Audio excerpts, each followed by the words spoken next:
Avira Women's Day special offer 50% off on IUI IVF valid till 8th March. LB స్టేడియంలోనే రైతును రాజుగా చేసే పాలనకు నాంది పడిందని సీఎం రేవంత్ రెడ్డి తెలిపారు. లెక్చరర్లు, టీచర్ల ఉద్యోగాలకు ఎంపికైన 5,192 మందికి నియామక పత్రాలని ఆయన అందజేశారు. 3 నెలల్లోనే 30,000 మందికి ఉద్యోగ నియామక పత్రాలు ఇచ్చామని పేర్కొన్నారు. తెలంగాణ సాధనలో నిరుద్యోగులు, యువత పాత్ర ఎంతో గొప్పది. వాళ్ల త్యాగాలు, బలిదానాలతోనే స్వరాష్ట్రం సాకారమైంది. ప్రత్యేక తెలంగాణ ఏర్పడితే న్యాయం జరుగుతుందని భావించారు. కానీ కుటుంబ పాలనలో యువత ఆకాంక్షలు నెరవేరలేదు.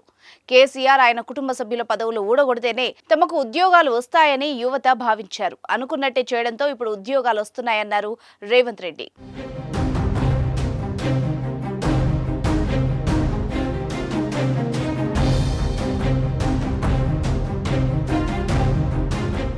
నాకు ఇంగ్లీష్ రాదని కొందరు అవహేళన చేస్తున్నారు. నేను జిల్లా పరిషత్ పాఠశాలలో తెలుగు మీడియంలో చదివాను. గుంటూరు, గుడివాడకు వెళ్లి కార్పొరేట్ పాఠశాలలో చదవలేదు.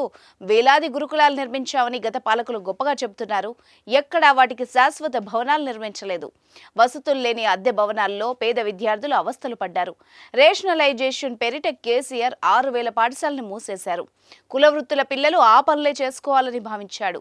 పేదలు గొర్రెలు, బర్రెలు, చేపలు మాత్రమే పెంచాలన్నట్టుగా వివరించాడు. ఆయన మనవడి పెంపుడు కుక్క చనిపోతే వెటర్నరీ డాక్టర్ మీద కేసీఆర్ కేసు పెట్టాడు అని విమర్శించారు రేవంత్ రెడ్డి.